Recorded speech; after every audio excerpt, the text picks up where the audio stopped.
그녀를 처음 본 것은 대학 2학년 때 우리 가게에서였다. 부모님 친구인지 손님인지 잘은 모르겠지만 가끔씩 오신다고 했다.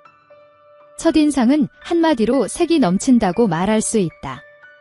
그 당시 난 순진한 편이라 여자 경험도 없었고 응응에 그리 큰 관심을 가지지 않을 때라서 그냥 느낌이 저분은 나이가 꽤 있으신데 왠지 되게 야하네 정도였다.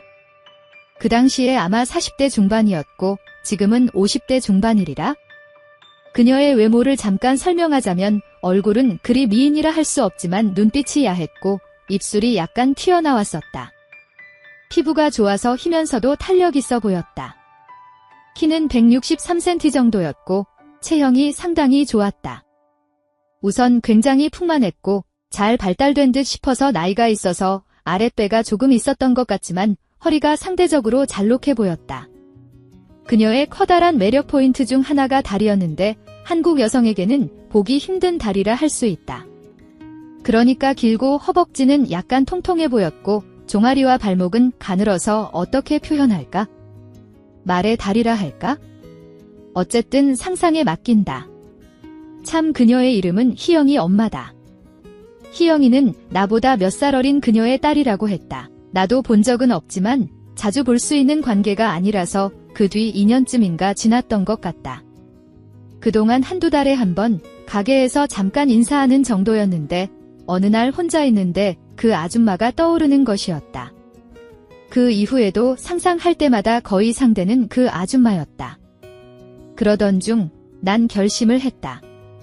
그동안 조금은 친해져서 가게에 오시면 살 좀 찌라는 둥 농담도 자주 했고 그때마다 나는 왠지 아줌마도 나를 원하는 게 아닐까 하는 생각을 했다. 조금 알아보니 남편이 간암으로 얼마 전 세상을 떠났다는 것과 우리 집에서 버스로 10분 정도의 연립주택에 산다는 것을 알아내었다. 아줌마의 모습이나 분위기, 말하는 태도를 생각하면 도저히 남자 없이는 살기 힘든 스타일처럼 보였다. 이게 단지 나의 착각이 아닐까? 라는 생각도 들었지만 기회를 보고 있었다. 하루는 저녁 8시 무렵에 내가 가게에 잠깐 들렀는데 난 가게의 점원은 아니었다. 가끔씩 도와드렸지 아줌마가 와 있었고 조금 있다가 친구들과 소주 한잔 하기로 했다면서 나가셨다. 나는 그날 일을 치르기로 마음 먹었다. 나도 곧바로 가게에서 나와서 아줌마를 멀찍이서 따라갔다. 아줌마가 양곱창집으로 들어가는 걸 보고 따라 들어갔는데 거기는 전에도 몇 번 가본 곳으로 입구는 하나이지만 안으로 들어가면 점포는 10여 개가 넘었다. 가본 사람들은 쉽게 이해가 될 것이다. 나는 아줌마의 뒷모습을 확인할 수 있는 자리로 가서 양곱창과 소주를 시키고 앉아 있었고 곧 아줌마 친구 한 명이 왔는데 다행히 여자였다. 안도의 한숨을 쉬면서 오랜만에 혼자 술을 마시는 여유를 가지며 천천히 계획을 짰다. 아줌마가 화장실 갈 때 우연히 마주친 것처럼 할까? 여기서 나간 뒤 우연히 마주친 것처럼 할까? 아니면 아줌마 집 앞에서? 결론은 가급적 빨리 기회를 만들어서 분위기를 맞추기로 했다. 그래서 아줌마가 화장실 가는 걸 보고 따라가서 화장실 입구에서 서 있었다. 보리를 보고 나온 아줌마가 술기운이 오른 눈으로 나를 알아보았다. 어머 현수야. 너도 여기서 술 마시니? 아줌마. 아까 오신다는 곳이 여기였어요? 안에서는 못 본 것 같은데 친구분은 오셨어요? 그래, 넌 여자친구와 술 마시니? 하며 나를 꼬집는 신용을 했다. 저 혼자 왔어요. 친구 만나기로 했는데 못 나오나 봐요. 어머, 불쌍해라 너. 그러면 우리랑 같이 마실래? 아니 괜찮아요. 두 분 오랜만에 만나신 거 아니에요? 제가 방해가 될까봐. 맨날 보는 친구라 괜찮아. 왜 나이 많은 아줌마들이라서 싫어? 아니에요. 아줌마 같은 미인과 함께라면 영광이죠. 어머 너 얌전한 줄만 알았는데 그런 농담도 할 줄 아네. 그럼 우리 자리로 가자. 저 볼일 보고요. 참 그렇지. 그래 빨리 와라. 난 볼일 대신 담배를 한 대 피우고 들어가 아줌마 자리로 갔다. 아줌마가 친구를 소개시켜줬고 난 아줌마의 옆에 앉았다. 포장마차랑 비슷한 구조였다. 그날 아줌마의 옷차림은 하얀 블라우스에 짙은색 스커트에 커피색 스타킹이었다. 스커트는 블라우스와 스커트가 몸에 달라붙는 것 같았는데 원래 그런 스타일인지 아줌마가 워낙 글래머라 그런지 알 수 없었다. 이때 아줌마는 40대 후반이었는데 도저히 몸매로는 믿기지가 않았다. 분위기가 점점 무르익었다. 술잔을 주거니 받거니 하며 손도 잡아보았고 가끔 팔꿈치로 건드리기도 했다. 그때 나의 나이는 26이었다. 솔직히 나는 보통 체형이다. 키는 174 정도고 체중은 61kg이다. 그것은 보통인 것 같기도 하고 조금 큰 편인 것 같기도 하다. 난 운동을 좋아해서 몸이 날씬해 보였지만 단단한 편이었다. 근육맨은 절대로 아니고 어쨌거나 아줌마도 내가 싫지는 않은지 별 표정의 변화가 없었다. 약 1시간 반가량 시간이 지속되었고 아줌마는 많이 취한 것 같았다.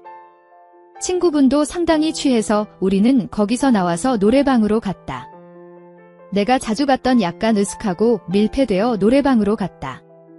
아줌마들이 나보고 먼저 분위기를 띄우라고 해서 나는 조금 고민하다가 아줌마들 취향에 맞게 봉선화 연정긴가를 불렀다. 솔직히 노래는 확실히 기억이 나지 않는다. 아줌마들도 노래를 부르기 시작했고 친구분이 권유해서 아줌마와 난 친구분이 느린 노래 부를 때 브루스를 추게 되었다. 그때의 그 느낌. 그러던 중 노래는 끝났고 친구분이 우리를 놀렸다. 너네 연애하냐? 희영엄마 오늘 봉자 받네. 난 조금 부끄러웠지만 아줌마는 바로 대꾸했다. 왜? 너도 한번 총각에 안기고 싶지?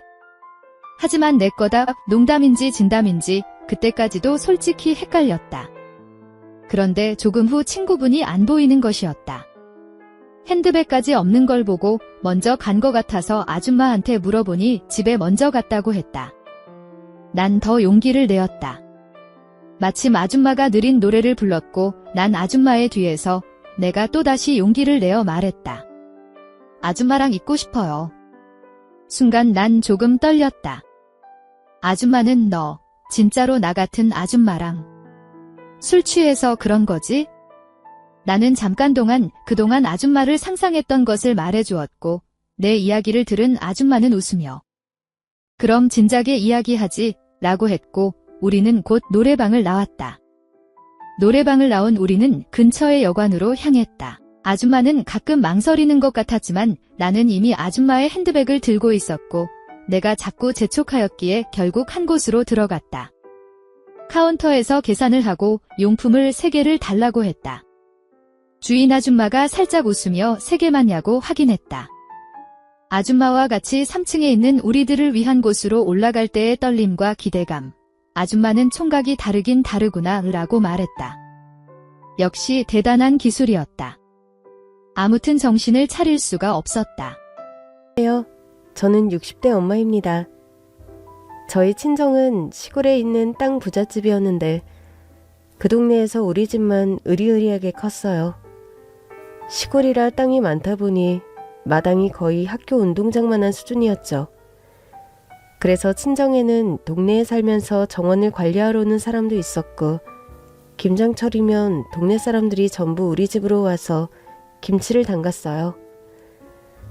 엄마가 동네 사람들에게 재료랑 모든 준비를 다 해줄 테니 와서 우리 김치도 담아주고 먹을 만큼 가져가라고도 했던 거죠.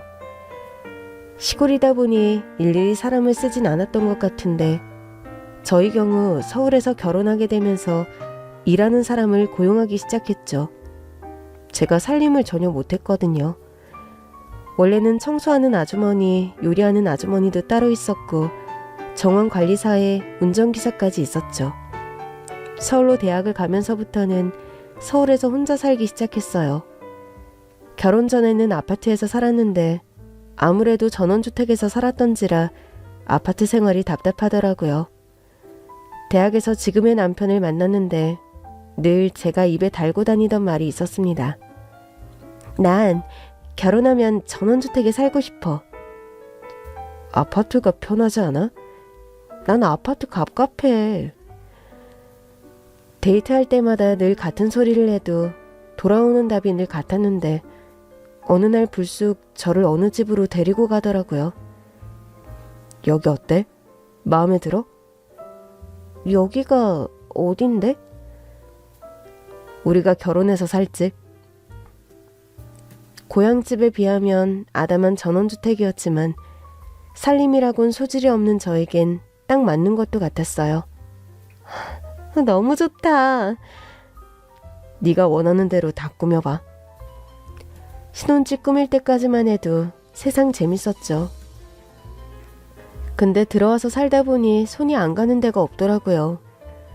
저는 엄마가 사람들이 다 도와주니까 편하게 살림을 한다고 생각했는데 아무리 사람을 고용해도 주인 손길이 안 닿는 곳이 없더라고요. 친정엄마는 친정에 비하면 크다 할 것도 없는 우리 집에서 너무 많은 사람을 쓴다며 잔소리를 하시곤 했습니다. 마당이라고 해봐야 우리 집에 10분의 1도 안 되는구만. 정원관리사가 뭐가 필요해? 엄마, 10분의 1이어도 하는 일은 똑같이 많아. 요리는 뭘 해봤어야 할 줄 알지?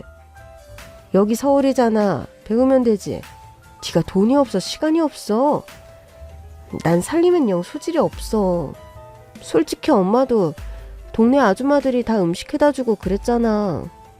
엄마도 반찬값이랑 쌀 주고 바꿔 먹은 거면서. 그래도 그건 정이라도 있지. 그래도 난 웬만한 걸 할 줄 알아. 그냥 안 하는 거지. 말은 나도 그렇게 하겠네. 하여튼 내가 널 잘못 키웠어. 네 자식 밥 정도는 해줘야 할 거 아니야. 아기 낳으면 이유식은 내가 해먹일 거야. 휴, 자랑이다. 저는 임신 초기까지는 일을 하다가 배가 부르면서부터는 일을 관둔 상태였어요. 남편이 사업을 하는데 벌이가 괜찮았거든요. 일을 관둔 뒤로는 집에서 살림을 해볼까도 했어요. 근데 남편이 제가 해준 김치찌개를 먹고 그러더라고요. 여보, 김치찌개에 뭘 넣은 거야? 김치랑 고기. 그리고 식초? 식초는 왜? 얼마나 넣었는데? 묵은지가 없어서 신김치로 만들려면 식초를 넣으라던데? 한 컵 정도밖에 안 넣었어. 김치가 부피가 이만하니까 한 컵은 넣어야 할 것 같아서. 여보, 응? 난 일해주시는 아주머니가 다시 오셨으면 좋겠어. 내일부터 다시 오시라고 할게. 고마워. 제가 한 달 정도 요리를 했을 때였는데 남편 얼굴이 반쪽이 됐었어요. 저도 양심이 있어서 그만두고 사람을 고용했던 겁니다. 밖에서 힘들게 일하고 온 남편이 맛없는 요리 먹을 생각에 식탁에 앉기 전부터 딴짓만 하는데 어떡해요. 한 번은 먹기 싫은 걸 억지로 먹었는지 얹혀서 난리가 난 적도 있었어요. 더는 제 손으로 요리를 해먹일 수가 없더라고요. 문제는 전에 일해주시던 분께 연락드렸더니 솜씨가 좋은 분이라 그새 다른 집 일을 시작하셨다고 하더라고요. 어렵게 다른 분을 소개받았는데 생각보다 젊은 여자분이 면접을 온 겁니다. 꽤 젊어 보이시는데 혹시 미혼이세요? 아니요, 저 애엄마예요. 나이가 많은 건 아닌데 얼마 전에 아들 낳았어요. 아, 그러셨구나. 저보다 선배시네요. 전 임신 중이에요. 그러시구나. 축하드려요. 입덧은 없으세요? 네. 안 그래도 신기해하는 중이에요. 그럼 뭐든 잘 드시겠네요. 저 요리도 잘하고 청소도 잘해요. 근데 저는 요리하시는 분이랑 청소하시는 분을 따로 뽑고 있어서. 안 그래도 얘기는 들었어요. 그렇게 하시는 이유가 뭘까요? 청소는 일주일에 2번 정도만 부르거든요. 음식 하시는 분도 하루에 몇 시간씩만 와서 하고 가시면 되고요. 둘 다 한 분이 하면 상주하는 경우가 많은데 우리 집은 상주하는 분은 안 찾고 있어서요. 네. 그런데 대답을 하는 가정부의 표정이 너무 어둡더라고요. 상주하는 자리를 찾고 계세요? 그게 제가 얼마 전에 아들 낳았다고 했잖아요. 아들 임신 중에 남편이 사고로 먼저 갔어요. 그래서 지금 지하 셋방에서 살고 있는데 상주하면 그래도 지하 셋방보단 낫지 않을까 싶어서요. 그 얘기를 듣는데 마음이 짠하더라고요. 사실 저희 집에 별채가 있긴 했거든요. 그날은 일단 돌려보낸 뒤 고민하면서 몇 분 더 면접을 봤는데 자꾸만 그분이 마음에 걸리더라고요. 저는 남편에게 상의했습니다. 우리 별채 말이야. 치워서 가정부 아주머니 쓰시라고 해도 될까? 가정부 상주하는 거 싫다더니. 원래는 그랬지. 보통 가정부는 나이가 많으니까 좀 불편할 줄 알았는데 그 사람은 사정도 딱하고 나랑 나이도 비슷한 것 같아서 괜찮을 것도 같아. 당신 하고 싶은 대로 해. 어차피 별채에서 지내는 거면 나는 상관없지. 결국 저는 그 가정부를 집으로 들이기로 했습니다. 집으로 불러서 별채에서 지내라고 했더니 너무 좋아하더라고요. 사모님, 정말 감사합니다. 그럴 거 없어요. 별채라고 해봐야 방 2개에 화장실 하나짜리 작은 집이에요. 그게 얼마예요? 햇빛도 잘 들고 방도 2개면 아쉬울 게 없죠. 그날 이후 가정부는 어린 아들과 함께 우리 집에 들어와 살기 시작했어요. 아직 제가 아기를 낳기 전이라 가정부 아들도 한 번씩 봐주면서 육아 지식을 배우기도 했죠. 그 사이 저는 딸을 낳았고 행복한 나날이 이어졌습니다. 가정부와도 친구처럼 친해져서 집에 말벗이 있는 것 같아서 좋았어요. 그러나 문제는 생각지도 못한 데서 일어났습니다. 딸아이가 잘 자라고 있는지 정기검진을 받았는데 예상치 못한 결과를 받았어요. 지능장애가 있네요. 네? 경계선이긴 하지만 지능장애는 분명합니다. 딸이 경계선 지능장애 진단을 받은 겁니다. 이 소식을 들은 남편도 하늘이 무너진 것처럼 슬퍼했습니다. 이렇게 예쁘게 웃는데. 경계선이니까 우리가 더 신경 쓰면 그래도 더 나빠지는 건 막을 수도 있다는데 어떻게든 해야지. 우리는 부모니까. 너무 무서워. 이 험한 세상에 우리 딸을 어떻게 내놔.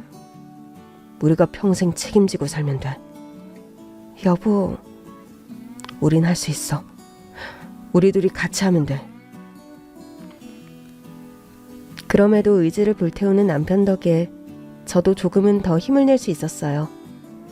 그래서 경계선이니까 혹시나 시간이 좀 지나면 나아지지 않을까 하는 희망도 있었고요. 그러나 시간이 지나도 진단은 바뀌지 않았고 딸은 경계선 지능장애를 가진 채 자랐습니다. 그 과정에서도 가정부의 도움을 받았어요. 우리 공주님 숙제해야죠. 공부 싫어. 우리 공주님 예쁜 말 어떻게 한다고 했죠? 공부 싫어요 라고 말해야죠. 공부 싫어요. 딸은 조금 느렸지만 학습을 아예 못하는 정도는 아니었어요. 그럼에도 다른 아이들보다 좀 느리고 어딘가 멍한 딸을 보고 있으면 제 심장을 도려내는 것처럼 아플 때가 있었습니다. 그럴 때마다 눈물을 흘리고 있으면 가정부가 와서 위로를 해주곤 했어요. 저렇게 천사 같은 딸내미가 어딨다고 울어요. 모르겠어요. 괜찮다가도 또 불쑥 마음이 무너지고 그래요. 걱정 마세요. 사모님이랑 사장님이랑 저랑 같이 키우면 누구보다 건강하고 예쁘게 자랄 거니까. 가정부의 덕담 덕분이었을까요? 제 딸은 정말 천사같이 예쁘게 자랐어요. 누가 봐도 한눈에는 예쁘다는 소리가 절로 나오는 착한 아이였죠. 그러나 입만 열면 어딘가 많이 느리고 맹한 모습이 드러나곤 했죠. 그런 이유로 종종 괴롭힘을 당할 때도 있었습니다. 야, 네 가방 좀 일로 줘봐. 왜?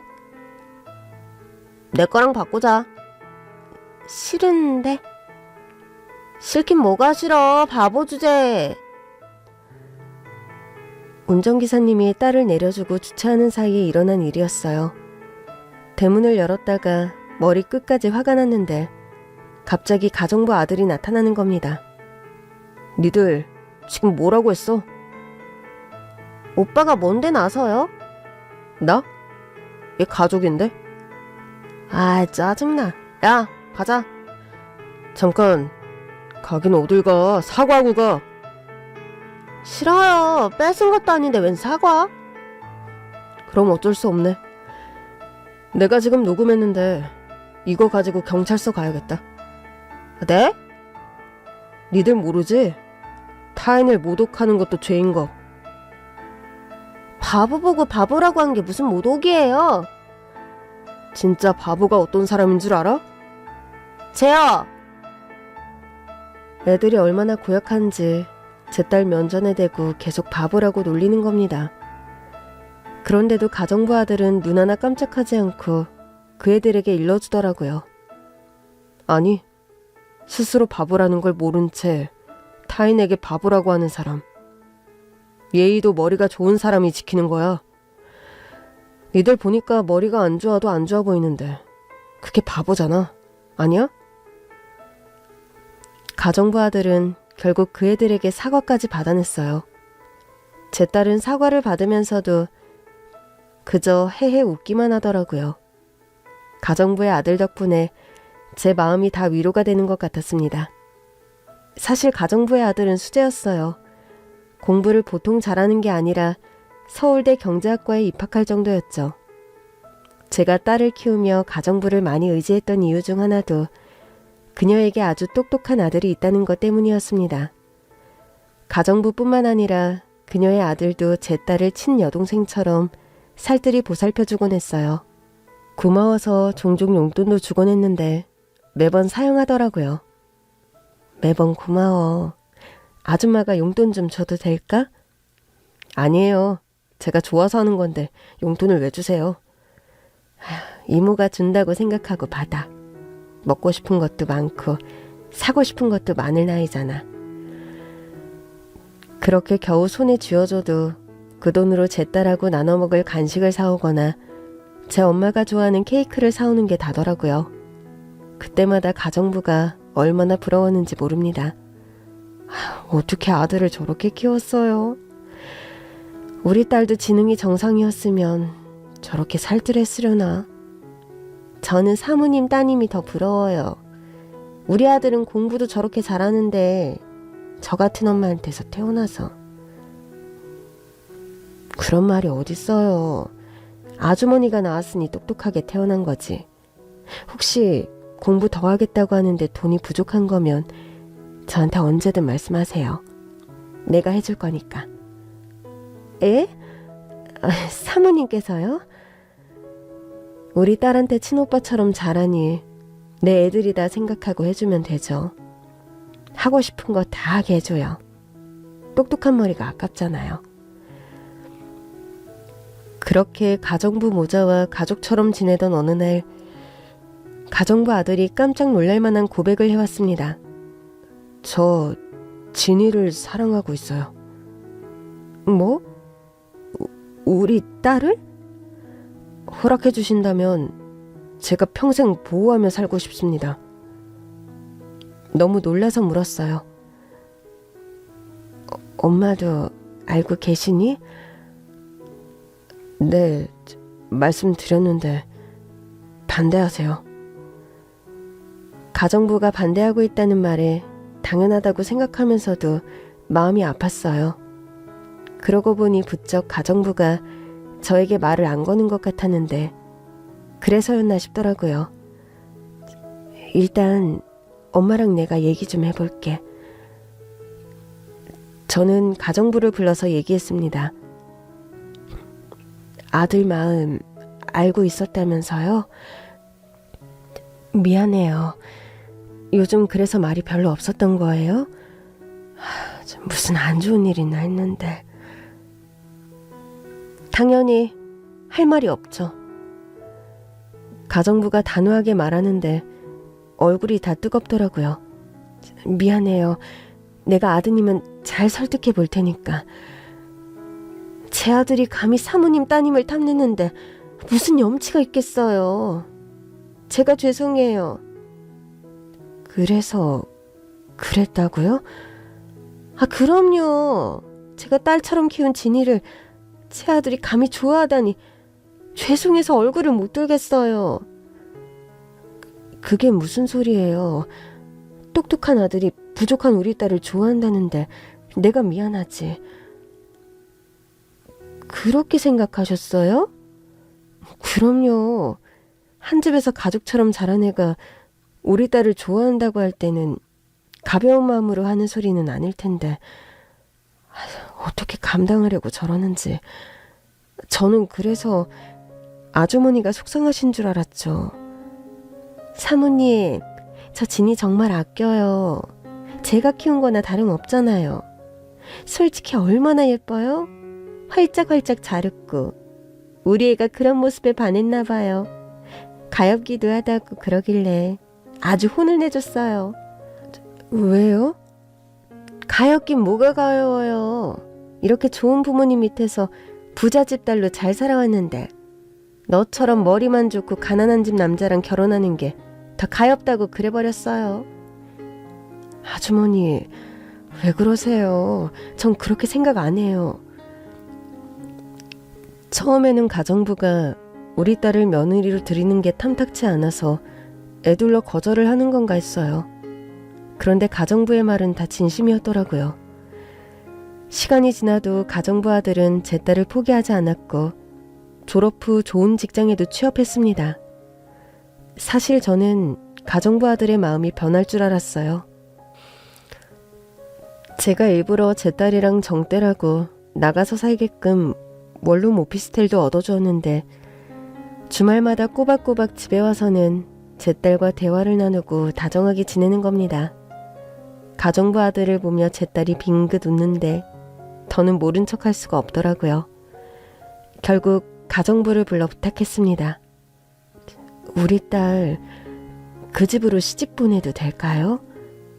어머, 사모님, 드디어 마음을 먹으신 거예요? 좋은 직장도 갔길래 가서 좋은 여자 만나라고 집까지 얻어줬는데 쟨 우직해요. 절대 안 변해요. 그래요? 네, 어릴 때부터 마음먹은 건 고쳐먹은 적이 없어요. 공부만 한 새님 같아 보여도 강단 있고 뜻이 굳건한 애예요. 가정부의 말을 듣고 있으니 마음이 더 놓이더라고요. 그래요. 우리 결혼시킵시다. 늦춰봤자 애들 마음만 서운하지. 딸의 결혼식 날 얼마나 울었는지 모릅니다. 저는 제 딸이 면사포를 쓰고 결혼하는 모습을 보게 될 줄은 꿈에도 몰랐거든요. 저보다 저희 남편이 더 울었어요. 우리 딸 너무 예쁘네. 내가 평생 데리고 살라고 했는데 도둑 맞았어. 하여튼 못 살아.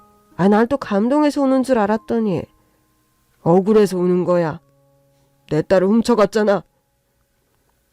남편 때문에 웃음이 터지는 바람에 눈물이 쏙 들어가고 말았죠. 그렇게 제 딸은 가정부 아들과 결혼했습니다. 결혼해준 게 고마워서 가정부에게 집도 한 채 해줬어요. 그랬더니 딸을 데리고 살고 싶다고 하더라고요.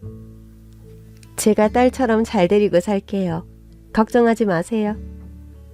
사부인 잘 부탁합니다. 아유, 사모님께 사부인 소리 들으니 이제야 실감이 나네요. 사부인, 저도 잘 부탁드려요. 딸의 짐이 집에서 나가는데 제 살점을 떼어내는 것처럼 힘들더라고요. 저희가 시집을 가서 잘 살 수 있을까 싶고 한 식구처럼 살던 집이었다고 해도 마음이 무거운 건 마찬가지였어요. 딸을 보내놓고 남편에게 수도 없이 물었습니다. 내일 반찬 좀 갖다 줄까? 사돈이 불편하지 않겠어? 그래도 애가 뭐 할 줄 아는 게 없으니까 내가 가정부 좀 보내주겠다고 했더니 본인이 다 하면 된다고 뭐하러 돈을 쓰냐고 하더라고요. 그러게, 가정부는 써도 괜찮을 것 같은데. 남편의 만류로 인해 한 달은 꾹 참았는데 한 달이 넘어가자 도저히 못 참겠더라고요. 사부인에게 가겠다고 전화를 걸었는데 통화 연결이 안 되는 겁니다. 반찬도 다 싸둔 상태라 문자를 보낸 뒤 사부인 댁으로 출발했습니다. 초인종을 눌렀더니 사부인이 화난 얼굴로 저를 맞아주더라고요. 사부인 오셨어요. 문자 봤어요. 우리 며느리랑 마트 갔다 오느라 전화를 못 받은 거 있죠? 아유, 계속 온다고 해놓고 이제야 왔네요. 반찬 좀 가져왔어요. 아우, 뭐 이런 걸 제가 다 해요. 저희 딸이 도움이 안 될 것 같아서요. 아니, 무슨 말씀이세요? 우리 며느리 덕에 저도 이렇게 좋은 집에서 사는데. 오랜만에 딸을 보는데 왈칵 눈물이 나더라고요. 그때까지 한 번도 떼어놓고 산 적이 없던 딸이어서 더 그랬습니다. 우리 딸 잘 지냈어? 시어머니 말씀 잘 들었고? 잘 듣다마다요. 사부인 댁에서 일할 때도 저를 오죽 잘 따랐어요? 근데도 부족한 딸을 보내놓고 나니 마음이 한시도 편하지가 않아서요. 편하게 계셔도 돼요. 제가 우리 공주님을 어릴 때부터 얼마나 예뻐했어요? 알죠. 잘 알죠. 그렇게 사부인과 오랜만에 수다를 떨고 나왔습니다. 그런데 지갑을 깜빡 놓고 왔더라고요. 다시 엘리베이터를 타고 사부인 댁 앞에 도착했을 때였습니다. 이게 엄마 있다고 말대꾸를 하네? 집안에서 큰 소리가 들리더라고요. 사실 제가 사부인 댁 비밀번호를 알고 있었어요. 제가 사준 집이기도 하고 도우락도 제가 새로 설치를 해줬거든요. 혹시나 딸에게 무슨 일이라도 있으면 저라도 달려와야 하니까 외워만 두고 있었는데 아무래도 분위기가 심상치가 않은 겁니다. 비밀번호를 누르고 슬쩍 문을 열었는데도 고함은 멈추지 않았어요.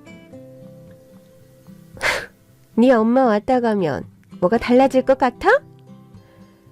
사부인이 제 딸에게 고함을 치더니 손찌검을 하는 겁니다. 사부인! 지금 뭐 하는 거예요? 저는 너무 놀라서 신발 벗을 생각도 못한 채 집 안으로 뛰어들어갔습니다. 딸은 바닥에 넘어져 있었고 사부인은 얼굴이 시뻘개진 채 숨을 몰아쉬고 있었어요. 지금 뭐 하는 거냐고요? 너무 화가 나서 저도 버럭 소리쳤습니다. 그랬더니 사부인이 아주 정색을 하면서 그러는 겁니다.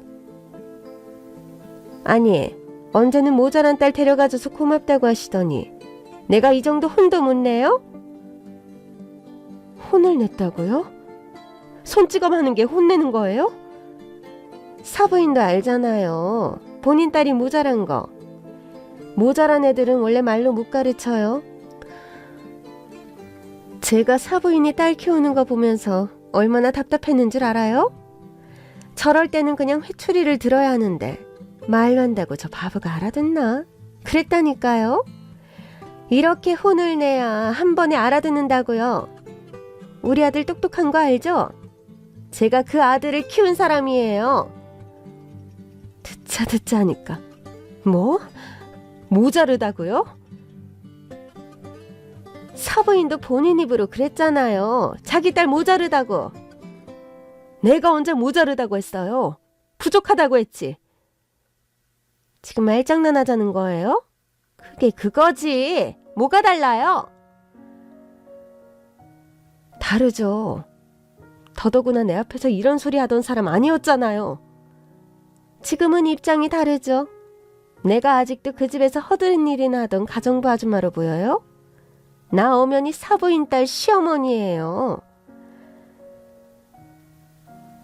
이젠 대놓고 아들 가진 유세까지 부리더라고요. 우리 아들이 바보랑 결혼했다고 얼마나 주변에서 무시를 당하고 있는지 알아요? 서울대 경제학과까지 나온 내 아들이 바보 부인 얻었다고 동창들 사이에서 소문이 파다하답니다. 그래서 제가 반대했잖아요. 그래도 어떻게 해요? 내 아들이 하겠다는데. 그래서 참았어요. 근데 제가 사부인 왔다 갔다고 나한테 말대꾸를 하잖아요. 도대체 무슨 말대꾸를 했는데 이래요? 제가 다가상 치우라고 했더니 엄마한테 갔다 오고 싶다고 합디다.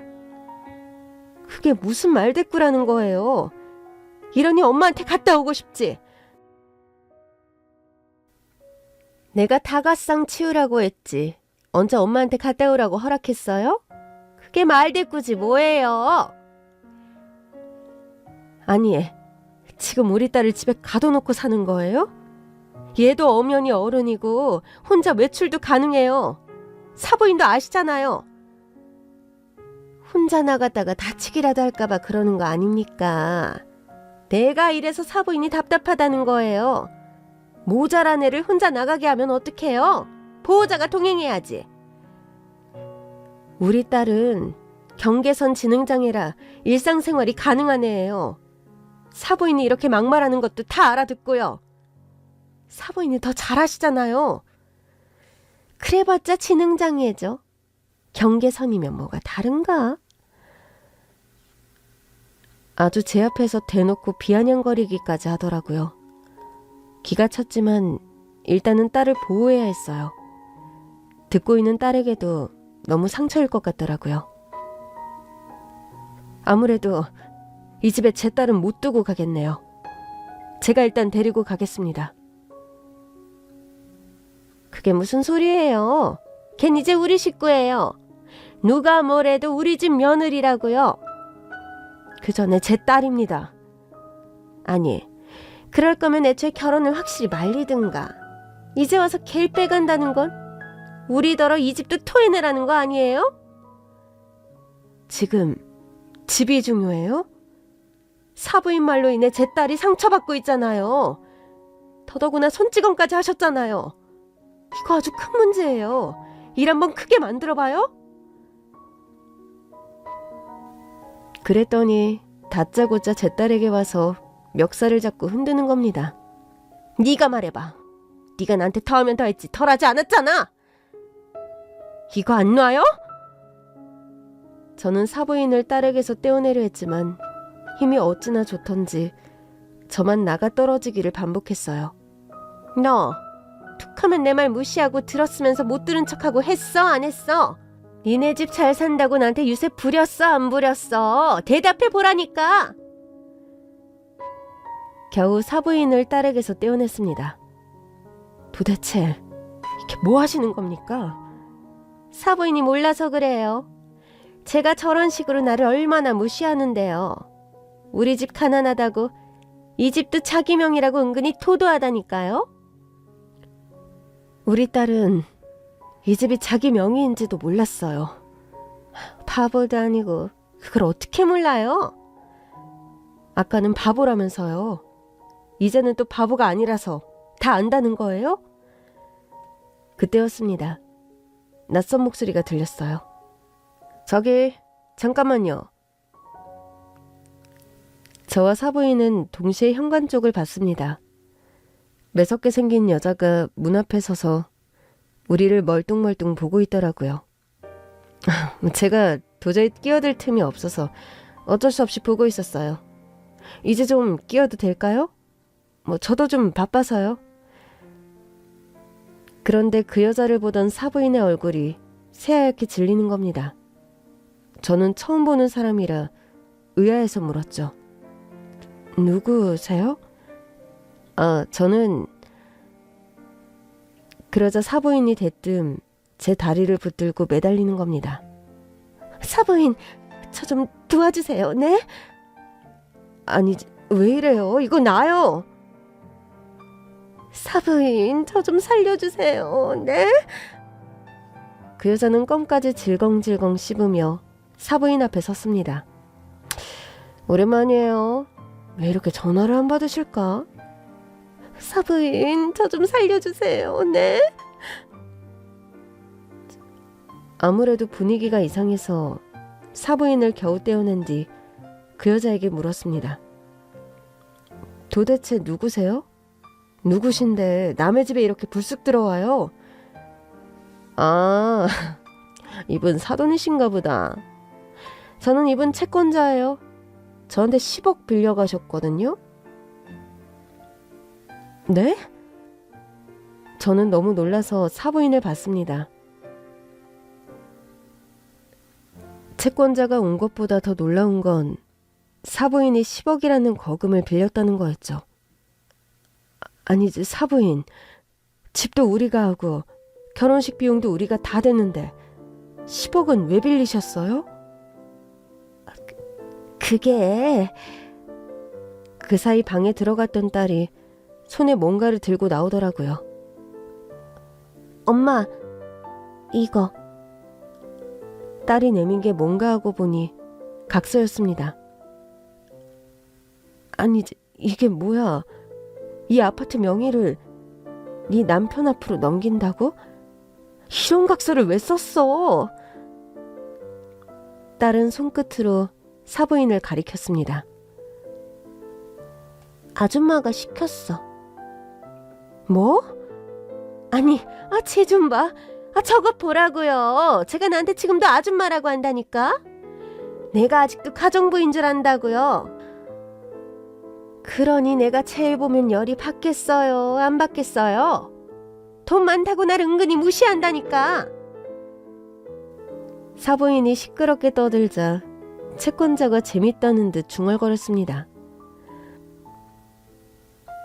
부잣집 며느리 바로 물었다더니 사돈네가 부잣집인 건 사실인 것 같네.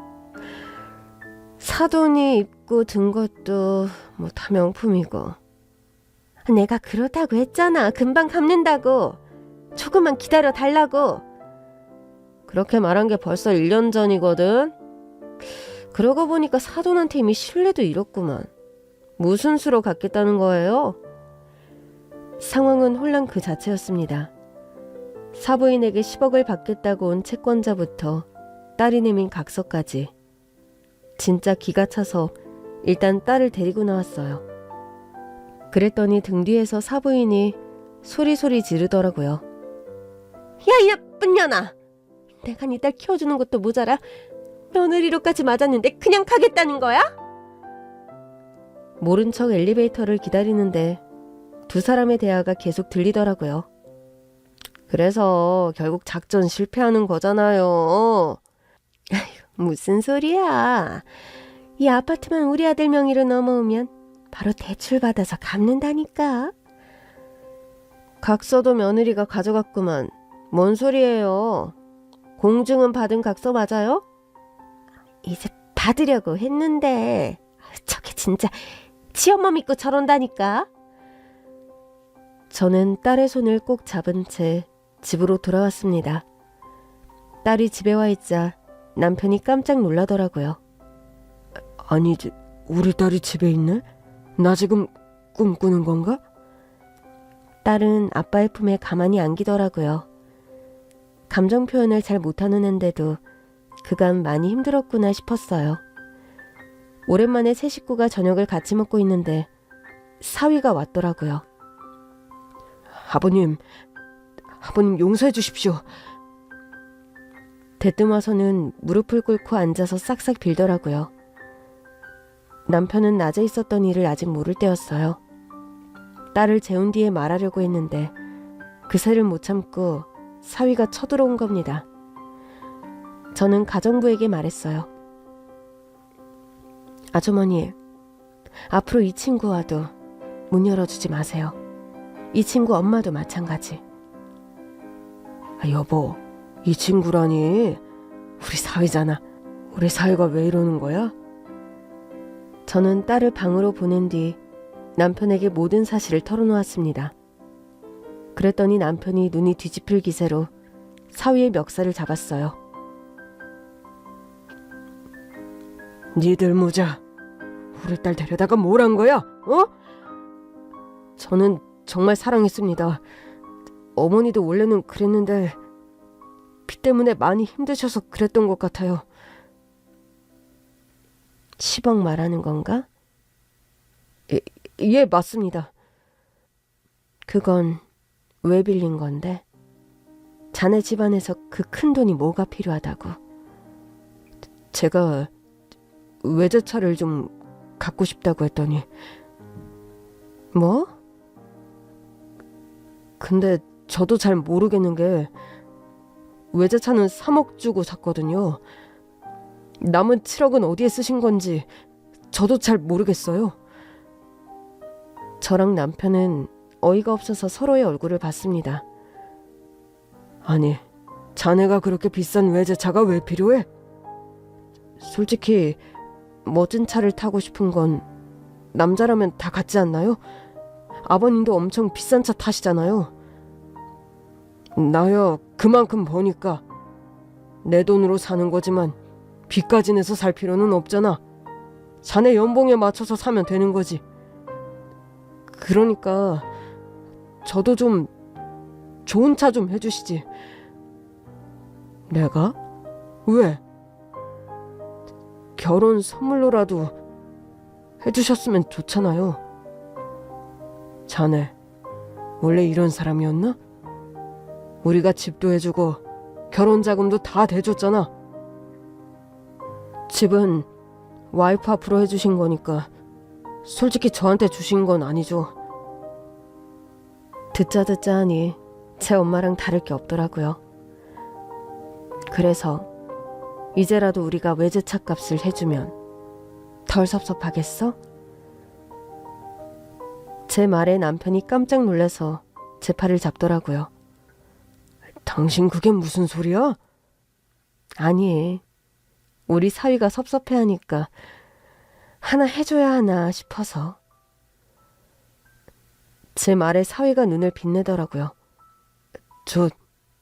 장모님, 그럼 외제차 3대 해주신다고 생각하고 저희 어머니 빚 좀 갚아주시면 안 될까요?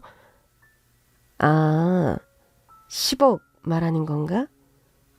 네. 사위가 급히 우리를 찾아온 건 딸을 찾으러 온 것도 아니었고 제 어머니 발등에 떨어진 불을 끌어온 거였더라고요. 다음날 저는 사부인 댁에서 본 채권자와 만났습니다. 사부인이 빌린 돈이 10억이 전부예요? 왜요? 대신 갚아주시기라도 하게요? 일단 정확한 금액부터 좀 합시다. 10억 맞아요. 근데 이자가 계속 붙고 있으니까 빨리 갚는 게 좋긴 하죠. 제가 살게요. 예? 그 채권 제가 산다고요. 갚아주는 게 아니라 산다고요? 그쪽한테는 이러나 저러나 돈 받으면 되는 거 아니에요? 그렇긴 하죠. 근데 표현이 좀 이상해서.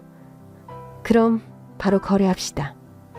와, 이렇게 쉽게 해결될 줄이야. 그 아줌마 평생 못 갚을 줄 알았는데. 내 돈 돌려받은 기념으로 재밌는 거 보여줄까요? 네? 저는 채권자에게서 사부인의 10억짜리 채권을 샀습니다. 그날 저녁 사부인과 사위를 제 집으로 오라고 했어요.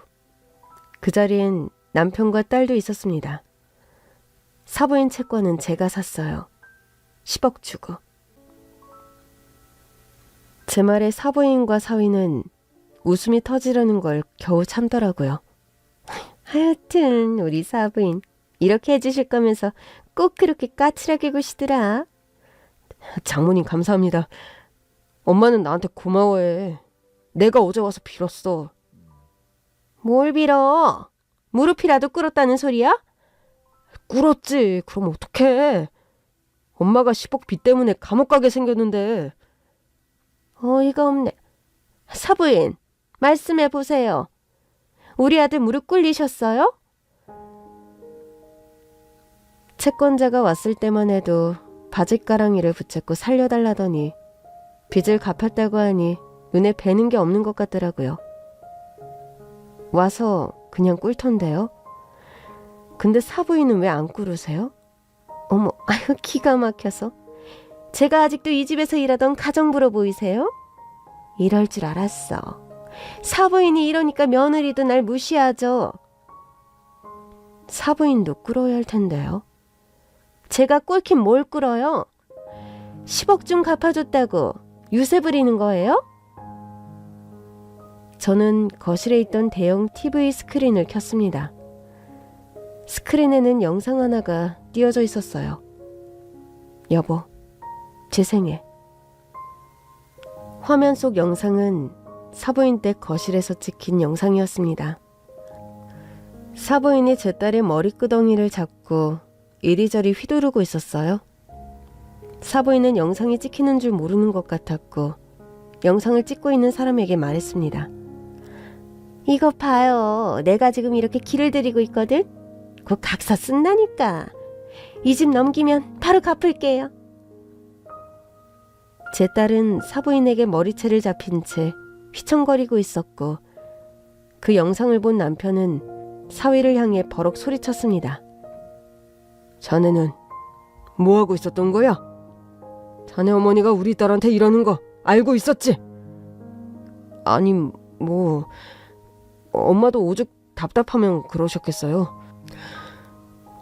장모님 장인어른께서 저희한테는 뭐 해주신 것도 없고 집도 안 할 거고 하니까 자네 대체 뭐라는 건가? 아니 뭐 저희도 뭐 진 게 있어야 와이프한테 잘하든가 하죠. 와이프 앞으로 아파트 한 채 해주신 것 빼고 뭐가 있어요? 뭐가 있냐니. 자네랑 어머니 우리 집에서 공짜로 먹고 살았잖아. 어머 사돈, 그건 아니죠. 제가 이 집을 위해서 밥에 청소에 안 한 게 뭐가 있어요?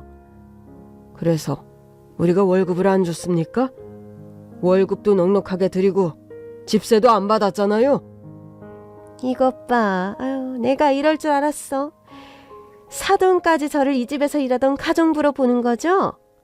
두 분이 다 이러니까 제가 시어머니를 개뿔처럼 하는 거 아니에요? 좋은 말로 할 때 그만하고 무릎 꿇으세요. 저는 사부인에게 경고했지만 사부인은 또 버럭 화만 냈습니다. 아니, 좀 혼내다 보면 저럴 수도 있는 거지. 지금 돈 갚아줬다고 유세냐고요. 가족끼리 이러면 안 되죠? 그건 저희 엄마 말이 맞는 것 같아요. 자네 수재라고 하더니 이제 보니 영 쓸모가 없는 사람이구만. 장모님, 그건 너무 심합니다. 제가 왜 쓸모가 없어요? 저 직장에서도 일 엄청 잘해요. 아니, 이 사람들이 지금 10억 갚아줬다고 우리 아들까지 깔보는 거예요? 나는 깔봐도 내 아들한테는 그러면 안 되지. 엄연히 우리 아들은 서울대 졸업증이 있다고. 글쎄, 서울대 졸업증이 있든 말든 지금은 둘 다 내 앞에서 꿇어야 한다고요. 싫다니까요. 저도 싫습니다. 내 딸을 저렇게 대해놓고도? 사부인이 화면을 째려보더니 짜증을 내더라고요. 하여튼 그 여자, 에휴, 너무 집요해. 언제 저런 영상을 또 찍었대? 내가 사부인 10억 채권을 샀더니 보여주더군요. 사부인, 저도 그건 고맙게 생각해요. 그렇지만 사부인은 원래 돈도 많잖아요. 가족한테 이 정도도 못 해줘요? 솔직히 우리가 생각한 사이즈에 비하면 너무 약해요. 무슨 생각을 했는데요? 아니, 우리 아들처럼 수제 사위가 모자란 딸이랑 결혼해준다고 하면 뭐든 다 해줄 줄 알았죠? 저 10억 빌린 지 꽤 오래됐던데요. 빌린 지 꽤 됐죠. 아들 외제차 사주고 남은 건 뭐에 쓴 거예요? 에? 사부인이 그제야 당황하는 눈치더라고요. 아니, 전날만 해도 아무것도 모른다던 사위도 어쩐지 뭔가를 알고 있는 눈치였습니다. 자네가 말해봐. 혹시 알아? 솔직하게 말해주면 내 주머니가 또 열릴지? 진짜요? 사실 엄마가 판돈으로 다 날렸어요. 돈노름 하다가. 뭐? 야, 넌 아들이 돼서 그런 소리까지 꼭 해야겠니? 사실이잖아. 엄마 이 집을 쉴 때마다 노름하러 갔잖아. 횡재 꿈꿨다고 가고 오늘은 손맛이 심상치 않다면서 가고. 그럼 그 돈을 집으로 가진 것도 아니고 결국 자네 외제차 하나만 남았다는 거잖아. 사실 제 외제차도 엄마 때문에 팔았어요. 엄마가 판돈 달라고 해서. 뭐?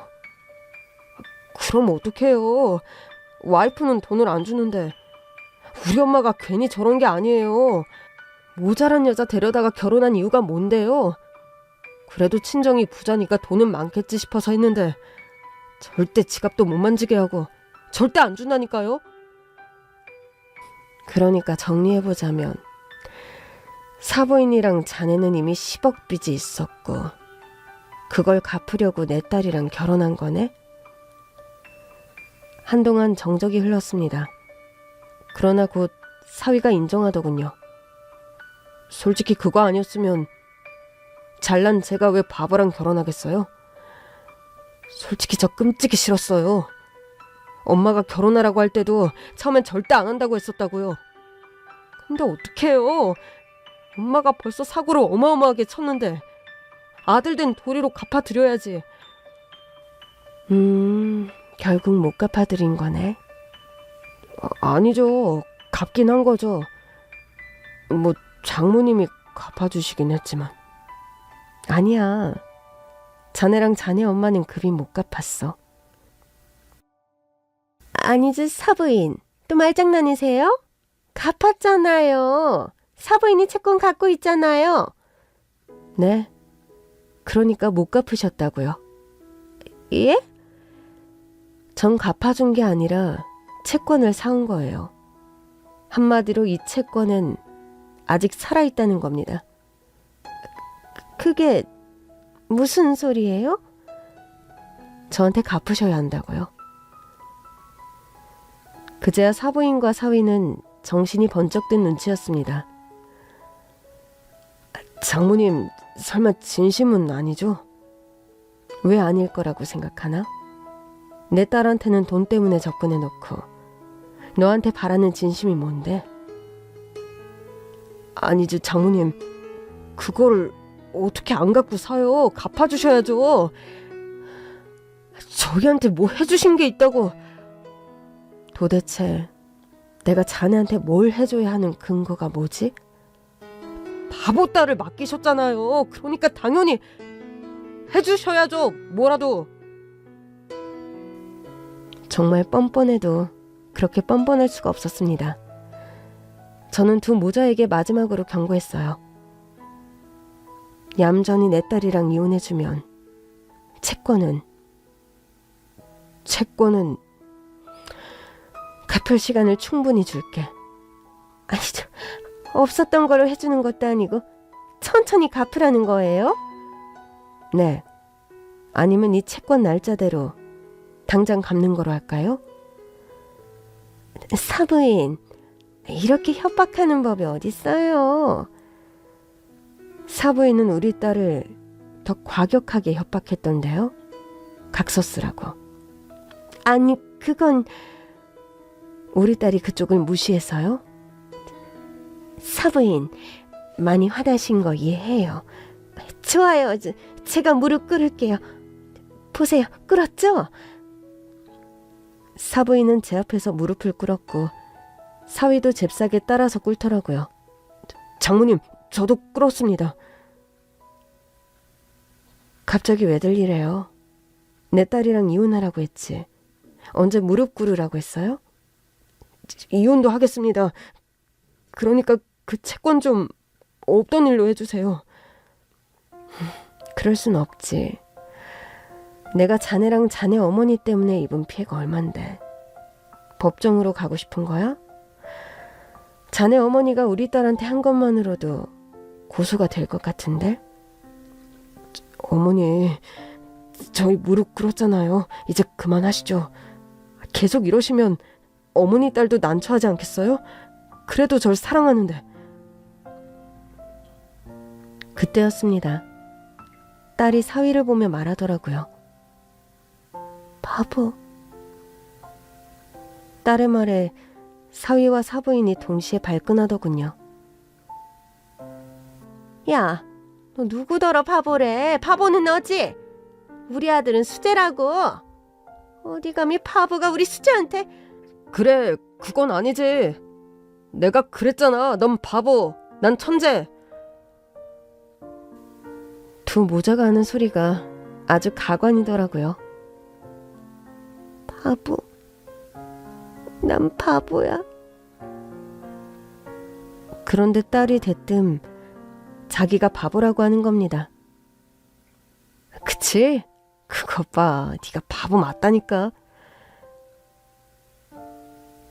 이제야 분수를 아는구만. 사부인 보셨죠? 사부인 딸도 인정했으니까 이제 그만 화 푸시고 우리 가족끼리 화해합시다. 제가 이제부터는 진짜 잘 돌볼게요. 매일 와서 확인하셔도 좋아요.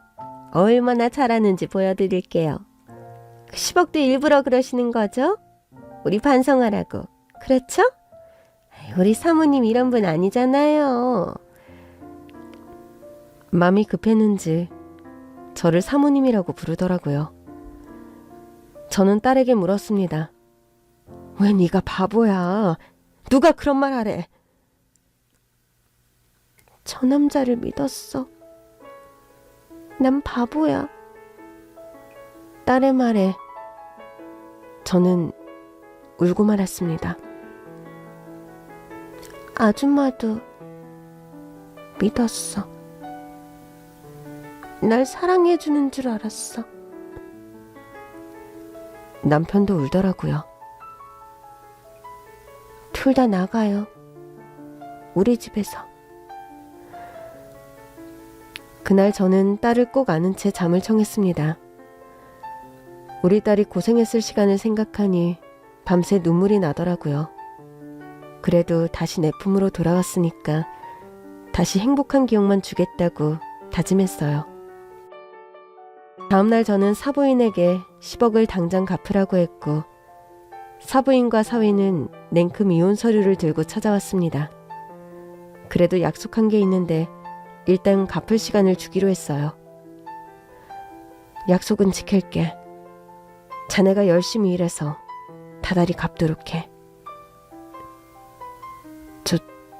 장모님, 진짜 저희한테 그 아파트도 안 주실 거예요?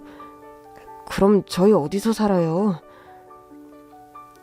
우리 집 별채에서 살면서 모은 돈도 자네 어머니가 다 판돈으로 날린 건가? 네. 안 됐네. 그 돈이라도 잘 저축했으면 새빵이라도 하나 구할 수 있었을 텐데. 장모님, 저희 좀 살려주세요. 아파트만이라도 주시면 진짜 감사히 받을게요. 주겠다는 사람은 없는데 받겠다는 사람만 있더라고요. 가봐. 다달이 갚는 거 잊지 말고. 그렇게 10년이 지났습니다. 결국 전 사부인과 사위는 빚을 갚지 못했어요. 우리 딸과 이혼 후 은행 대출은 이미 다 받은 상태라 급한 대로 회사 대출을 받은 것 같던데 그마저도 못 갚고 결국 퇴직했다고 하더라고요. 아직도 기억이 납니다. 아들마저 회사에서 쫓겨나자 전 사부인이 저한테 와서 바짓가랑이를 붙잡고 애원하더군요. 사모님, 저 한 번만 다시 써주세요. 제가 아들놈이랑 연락 절대 안 하고 사모님 댁 하녀처럼 살게요. 예? 왜 이러세요? 그래도 한때는 사부인이었는데 갑자기 웬 사모님이에요? 한 번 사모님은 영원한 사모님이죠. 제가 사부인이라고 부를 때도 얼마나 불편했는지 몰라요. 저는 그냥 사모님 밑에서 얹혀 살 때가 가장 행복했어요. 제가 욕심이 컸어요. 제가 감히 우리 사모님 따님을... 저 아주 납작 엎드려서 총처럼 살게 해요. 그러니까 한 번만 다시 받아주세요. 참 어림도 없는 소리를 잘도 하더라고요. 두 모자가 하도 찾아오는 바람에 결국 전 신혼 때부터 살며 일궈온 집을 팔아야 했습니다. 이사를 가던 날 딸에게 물었어요. 정든 집이라 아쉽지 않아? 아쉽지 않아. 그래? 그래도 엄마 아빠랑 추억도 많은 곳이잖아. 바보들이랑 같이 살았잖아. 이제 딸은 자신을 바보라고 하지 않아요. 자신의 가치를 몰라본 그들을 바보라고 하더라고요. 우리 딸은 여전히 착하고 참 잘 웃습니다. 힘든 일도 있었지만 지금은 자기 자신을 누구보다 사랑하면서 씩씩하게 살고 있어요. 비로소 돌아온 제 딸과 함께 우리 부부도 평온을 되찾았습니다. 이렇게 사니 얼마나 좋은지 모르겠어요. 그 일 이후 우리는 누구의 기준에 맞추지 않고 우리 가족만의 행복을 찾으며 살고 있습니다. 행복은 밖에 있는 게 아니라 우리 안에 있는 거더라고요.